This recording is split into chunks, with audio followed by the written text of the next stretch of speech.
Turn with me to the Gospel of Matthew, the 2nd chapter. And direct your attention to that 13th verse. Matthew, the 2nd chapter, and the 13th verse.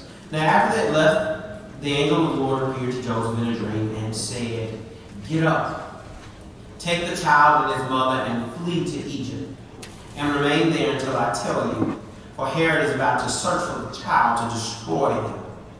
Then Joseph got up, took the child and his mother by night, and went to Egypt, and remained there until the death of Herod.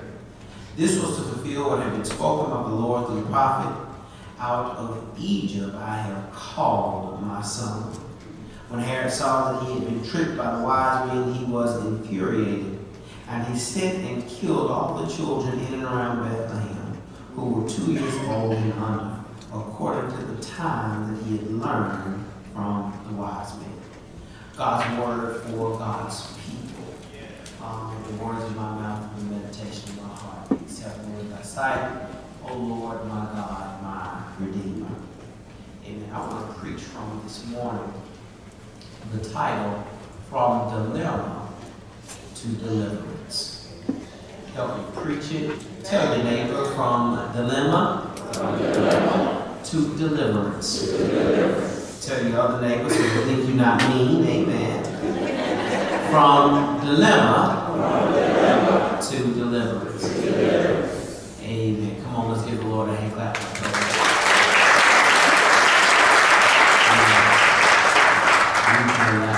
Those late worshipers in us. The subject matter that I want to deal with really is one that is entitled not only "From Dilemma to Deliverance," but it deals with really that there are two types of fields, and that the believer should indeed make a distinction. It is upon here in Scripture that we find Joseph being visited for a second time by an angelic messenger of the Lord.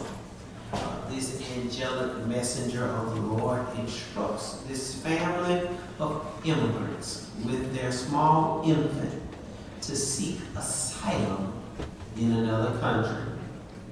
I know that may sound familiar, but indeed that is exactly what took place. For Mary, the mother of Jesus, and Joseph, his father, were immigrants who no doubt left their native country because of political persecution, because of the danger that they faced, and they sought asylum in a foreign country, even with an infant in their arms. If you have been keeping up with the news these days, amen, you'll find that here, present day, in our very own country, there are many in the same light, amen, who travel from their native countries, amen, from political persecution and imminent danger, seeking asylum in our country. Amen. And I know many may suggest that that is above our pay grade, or an administrative decision that doesn't belong with the people. But what if it were Jesus? I'm reminded of the movie A Time to Kill, where the backdrop is Mississippi in decades past, and a young black girl is raped and beaten and left for dead, and her father, angered by what has been done to his innocent little girl, he takes matters and justice into his own hands, and he shoots and kills the perpetrators of this heinous act upon his daughter. And he is put on trial in a time and in an era and in an age when certain people found it difficult to convict certain people. And as Matthew McConaughey makes his case to the jury, he talks about in detail and chronicles all that took place to this young girl.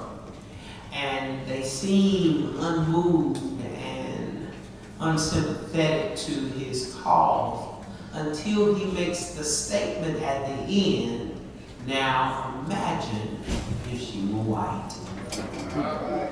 And as we are faced with hearing stories about families and children that we don't know, that we may be unconcerned and unsympathetic about, I make the statement, imagine if it were Jesus.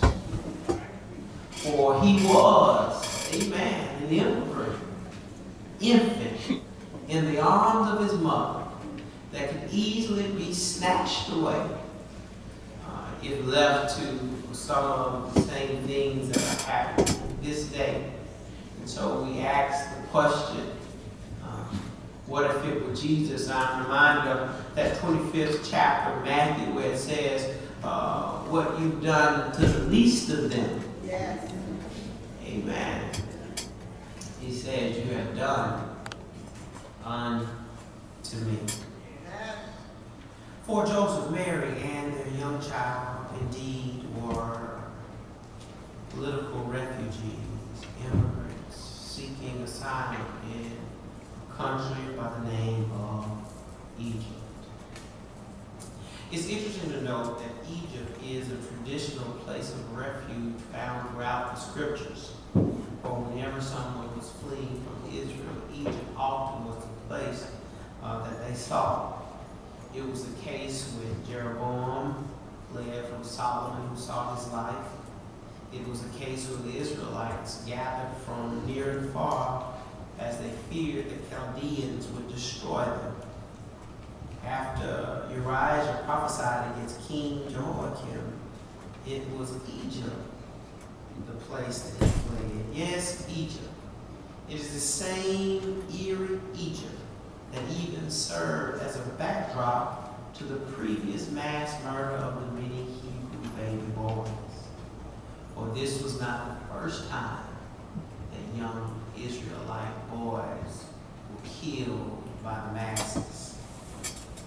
Only in this time, in this nativity narrative, it was the Magi who defied kings, while in the Exodus narrative, it was the midwives who defied Pharaoh in what was the original mass murder of male Israelite infants. And whether we talk about magi or midwives, we learn a valuable lesson here. For scripture reads in Exodus, the first chapter, 17th verse. But the midwives feared God and did not as the king of Egypt commanded them, but saved the men and children alive. So here, the king and Pharaoh both, whether we talk about the Bethlehem story or the Exodus story, is an example of those who were given orders by someone in charge, but instead they feared God instead of the one that was in charge of them. If I were to read the 15th and the 16th verse, which I will, it says that the king of Egypt spake Hebrew to the midwives, and of the same name one of Shiphrah, the name other of Puah. And he said, when you do the office of midwife to the Hebrew women, and see them upon their stools, if it be a son, then ye shall kill it. But if it be a daughter, then she shall live. But the midwives feared God, and did not as the king of Egypt commanded them, but saved the men and children alive. This is an opportunity for us to encourage the empowerment of women as seen in the examples of these two women that are named. One of the things that I look forward to in hermeneutical goals, which I share with our associate oftentimes, is that when we interpret Scripture, particularly for the teaching of the preacher, we should not do such haphazardly, but there ought to be goals that we set out. And one of the goals for me is to lift up instances and examples when women of God particularly are not only used but especially named. Because in a day and age that continues to be where a large percentage of our believers and worshipers are women, when the majority of the church is made up of women, we need to lift up examples of women who were used to do the work and the will of God. Amen. Any person, for God is not a respecter of male or female, but all can lift up holy hands and put them to the plow that is the work of God. It doesn't matter your station in life. It doesn't matter where you were born or what you have done. God says God can use any of us. I would argue easily this morning that our greatest ability is always our availability. So here we honor, we recognize the women that were named, that were bold enough to stand up to Pharaoh and to do the work and the will of God.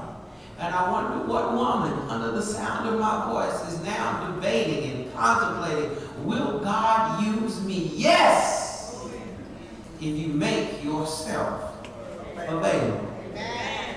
But not only is this an opportunity to encourage the empowerment of women, but also we see this, that there's a larger principle at work here. It's a principle that every believer needs to understand if you want to make a distinction and end up, as they say, on the right side of history. For the bigger principle here is that there is an important thing that we all must come to understand. And that is that we must fear God above all things and all people. In each of our lives, whether in our homes or on our jobs, particularly in this day and age that we live in, we are becoming more and more confronted with opportunities and instances where we have to choose the fear of God over the fear of things and or people. And even though this is something that is often cited, I believe is as well as often overlooked. For I fear that there are many instances in each one of our lives, and we let maybe the fear of money, the fear of losing our job, the fear of being reprimanded, the fear of being isolated, the fear of being ostracized become more powerful motivator in our life than the fear of God. But here we find great examples and instances of those who put the fear of God above all other things. It's a word to the believer that no matter what takes place in your life, that really we should be driven, we should be motivated, we should be making our decisions based off of the fear of God.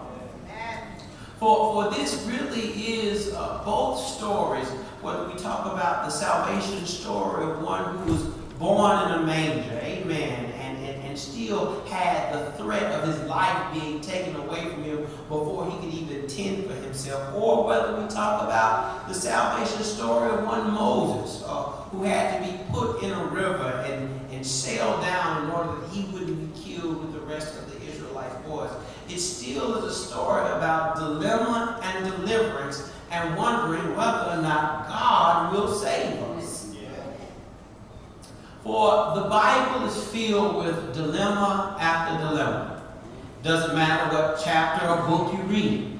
The Bible is filled not only with dilemma, but more important, stories of deliverance, of how God can move and free us from whatever it is that we come in conflict with.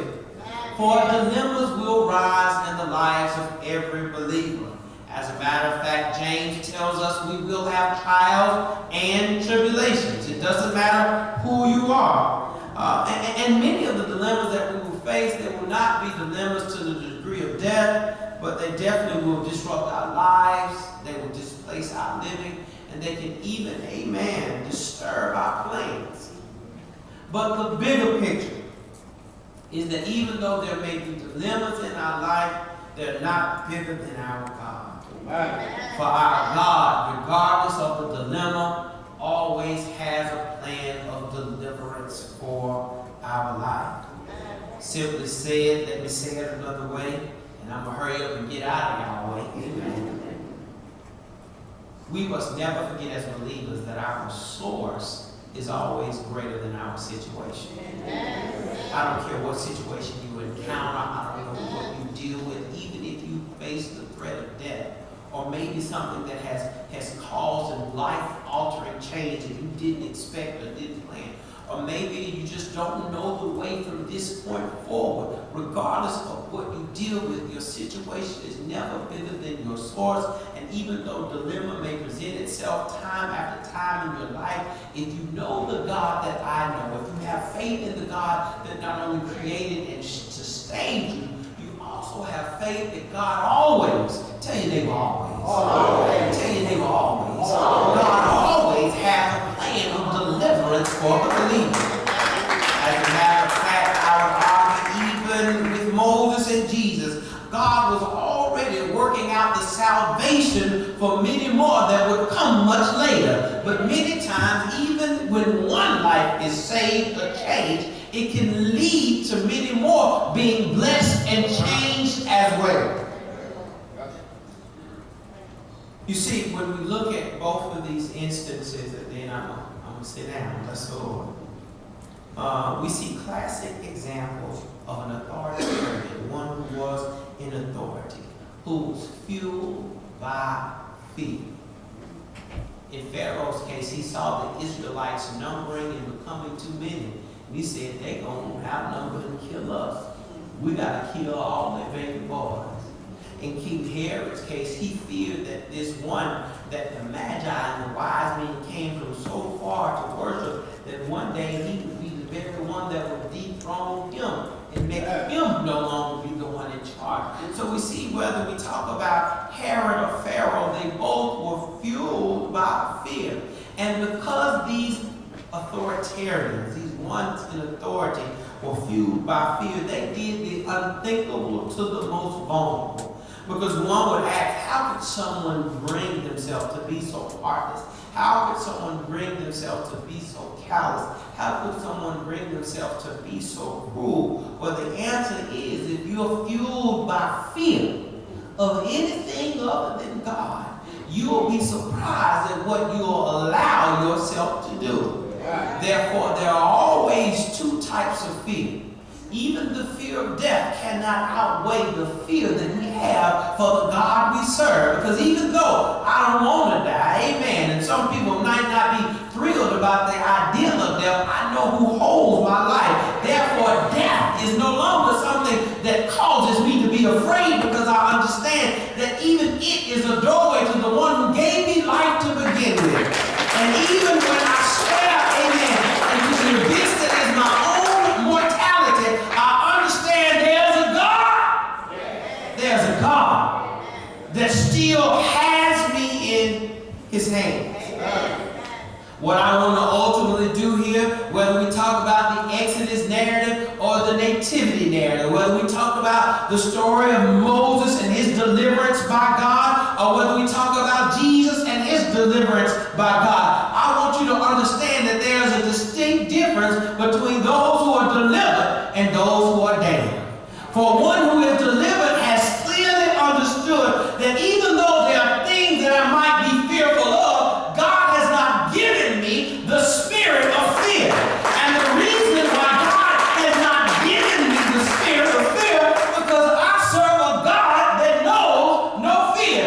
God isn't afraid of anything, because there's nothing that's not under the control of the authority or the power of God. The reason why God doesn't give us a spirit of fear, because there's nothing under the sun, above it, around it, in it, that God has to be fearful of, because we serve an almighty God. And if you didn't know that your God was almighty, I come here today to tell you he is the beginning and the end. He is the Alpha and the Omega. He is the author and the finisher of our faith. There's nothing too hard for our God. And there's nothing our God cannot do. That's why he hasn't given us a spirit of fear. But when we fear things, we can sometimes allow our fear of people, our fear of things, our fear of how events will unfold to be a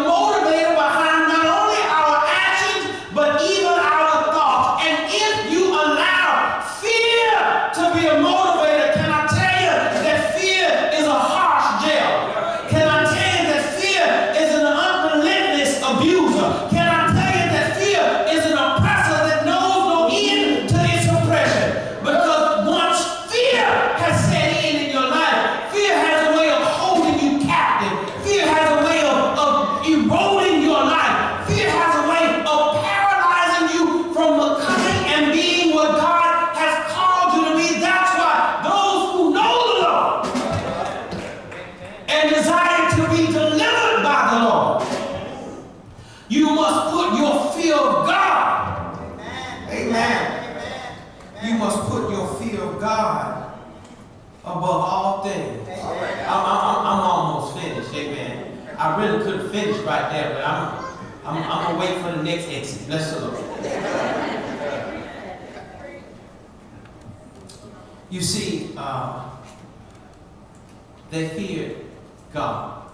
Both Herod and Pharaoh, they feared not God, but they feared something else more than they feared God. And because of it, not only did they lead themselves into a dilemma, but even their own destruction. Exodus chapter 1 and verse 8 gives us insight to what was the issue with both Herod and Pharaoh. For in Exodus 1 and 8 it reads this: Now a new king arose over Egypt, who did not know Joseph. Amen. Now, I got to give a little bit of the backstory, but this is my exit. Amen. So, I'm going to get Calvary and the cross sites pretty soon. The story of the Israelites' exodus out of Egypt is a story of one Moses who was born to set his people free.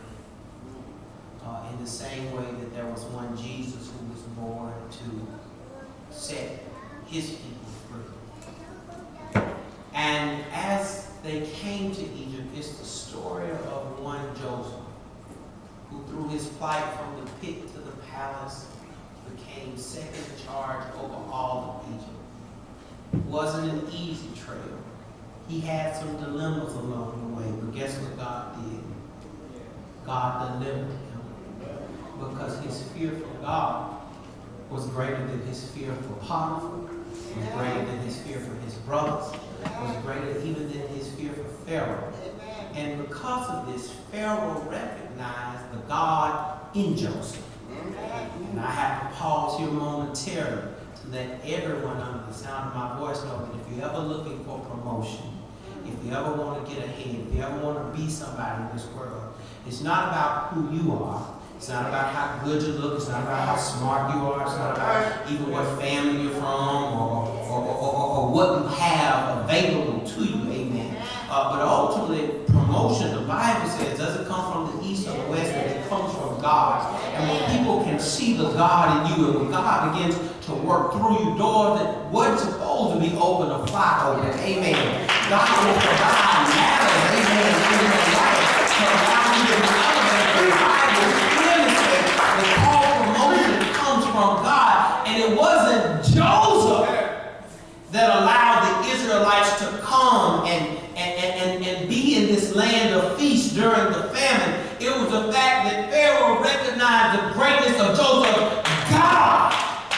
It was Joseph's God that allowed him not only to save his father and all of his brothers, but all of Israel will be saved, and they will be afforded, amen, visitation and opportunity to live and grow in Egypt, because they recognized not necessarily Joseph, but the greatness in Joseph's God. Amen. And when we read in this 8th verse that the new king arose, amen, amen, Pennsylvania Avenue, that a new leader arose, amen, bless the Lord. And he said that he did not know Joseph. What he really was saying was he did not know Joseph's God. But this indictment that went out to Pharaoh of not knowing Joseph or knowing Joseph's God,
for those he loves.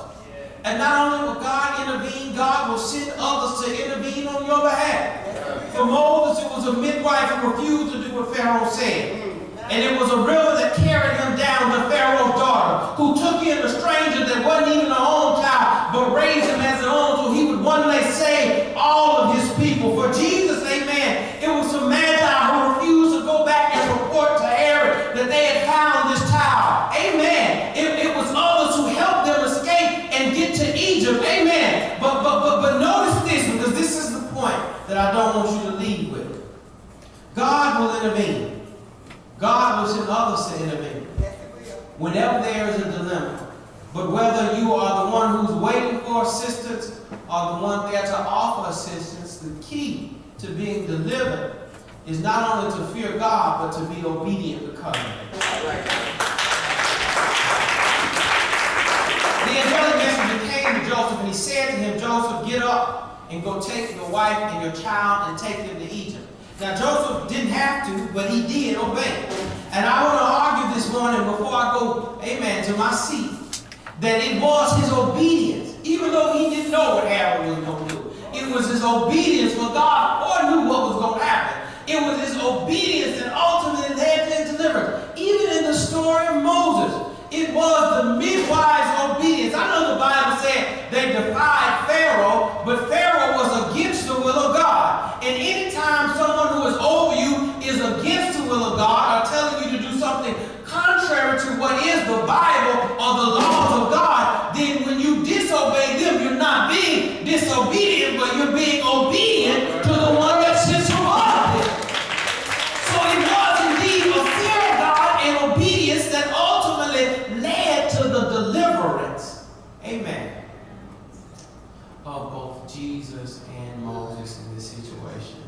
And I don't know who I'm speaking to this morning who may be facing a dilemma in their life, and you're wondering, will you be delivered? Can you be delivered? I come here today to tell you that there's a God that is able. Amen. But don't fear what's going to happen. Amen. Don't even fear who may be against you. Fear the Lord God. For fear is about respect and reverence. Understanding that I have, amen, a charge to keep, a God to obey. And that when we obey God, even in the midst of our situation, God always has a plan for deliverance. Long before you even get to your dilemma, God has already worked out your deliverance. Somebody may say, well, preacher, how do you know?